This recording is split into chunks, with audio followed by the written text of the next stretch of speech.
তো দেখো সন্ধ্যাবেলা মেয়েকে একটু পড়াতে নিয়ে বসেছি, পা ছিটিয়ে দিয়ে। মানে শরীরটা খুব একটা ঠিকঠাক না, তবু ওকে একটু না পড়ালেও হয় না, তো ওকে একটু পড়াতে বসেছি।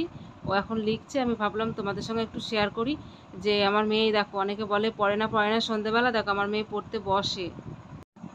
তো এই দেখো আমার মেয়ে শুধু হয় কাজ নয় করে, আমার দেহতে আর সহ্য হয় না, কত পারবো বলো। দেখো বাক্সর ওপরটা কিভাবে করেছে, ওই দুটো সাজি এটাতে ওটা রাখছে, একটু আমি সাজের জিনিসগুলো গুছিয়ে রাখি একটার মধ্যে, সমস্ত কিছু ঢুকিয়েছে। ভালো তো লাগবেই না তোমার, সত্যি কথা বললে তো বন্ধু বেজার হয়।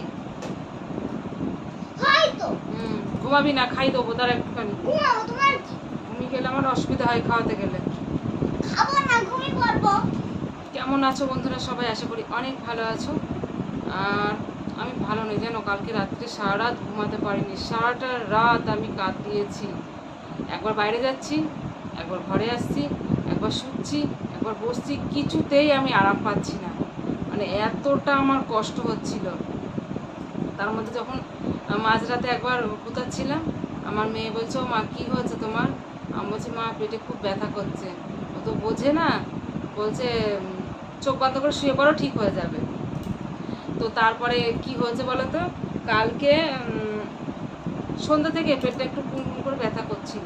মানে এই যেসব জায়গাগুলো অপারেশন হয়েছে, মানে ফুটো করেছে, সেসব জায়গাতে কিচ্ছু না, আমার মনে হয় গ্যাসে নাকি জানি না। তো এই বাঁ দিকে তলপেটের একবার ঠিক নিচ করে, মানে এরকম পেট আর এরকম পিঠ, মানে এপর ওপর যেমন হয়, যেমন এই পেটের দিকেও হচ্ছে, পিছনে পিঠের দিকেও এরকম হচ্ছে, দুই জায়গাতে। মানে এত ব্যথা। আমি আবার মনে মনে ভাবছি যে আমার কিডনি মিডনি নষ্ট হয়ে গেল, কিডনি তো এরকম পিছনেই থাকে। তো কত রকম টেনশন হচ্ছে যে আমার কি কিডনি মিডনি নষ্ট হয়ে গেল নাকি, এরকম কেন হচ্ছে, পেটে ব্যথা হচ্ছে, পেটে পিঠে কেন ঠিক ওই জায়গায় হচ্ছে যেখানে কিডনি থাকে।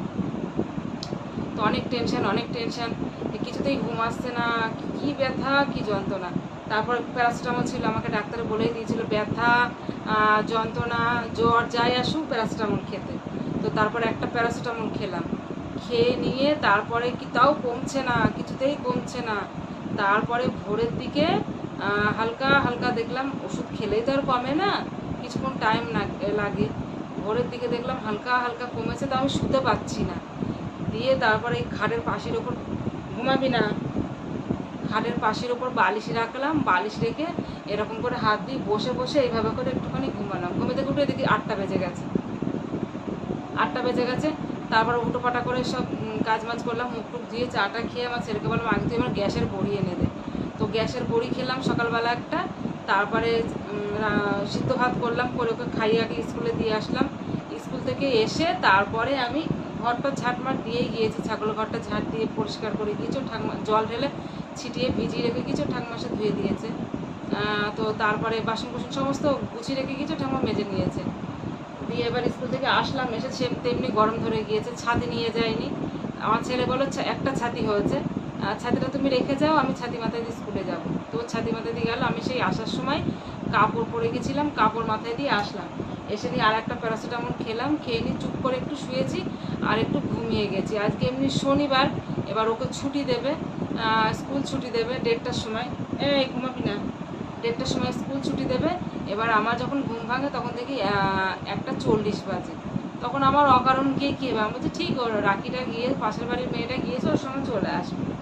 আমি ওই জন্য আর উঠলাম না, মানে আমি ওটাও দেখছি আসতে না, আবার উঠতে গিয়েও দেখছি তখন দরজা খুলে আমার মেয়ে ঢুকছে।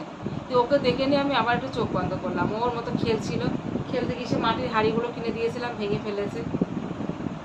এখন এই যে আর হয় কাজ নয় করে, শুধু হয় কাজ নয় করে, এটা ওখানে দিচ্ছে, ওটা ওখানে দিচ্ছে, এই করছে সারাদিনে। তো এখন ওই যে ঘুম চলে এসছে, ওকে আগে ঘুম খাইয়ে দিই, কেন ঘুমিয়ে যাবে, ঘুমিয়ে গেলে আমি খাইয়ে দিতে পারি না।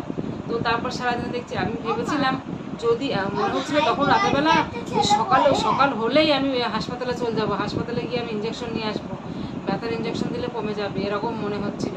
তারপর একটু কমেছিল, তো সকালবেলা উঠে যেগুলো কাজ মাছগুলো করলাম, কিন্তু তখন মনে হচ্ছে হসপিটালে যাওয়া লাগবে না, দেখি না কি হয়। তো যদি না হয় আর হসপিটালে এখন গেলে লাইন দিতে হবে 10টার সময়, যদি ওই স্কুলে দিয়ে গেলাম লাইন দিতে হবে ওখানে।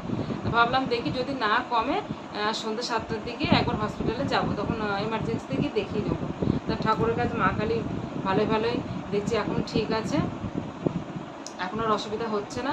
তবু ভয় লাগে, জানি না রাতের বেলা কী হবে, হালকা হালকা একটু ব্যথা রয়েছে পেটে, পিঠের দিকে কিছু নেই, পেটের মধ্যে হালকা একটু ব্যথা আছে। তো জিজ্ঞাসা করছে সবাই, বলছে ডাক্তারকে ফোন করো, হ্যান করো। তো ভয়ও লাগে, এমনি অপারেশন করে কেবল 1 মাস হয়েছে। তো দেখি এখন ঠাকুর কি করে, না হলে তো ডাক্তার দেখাতে যেতেই হবে।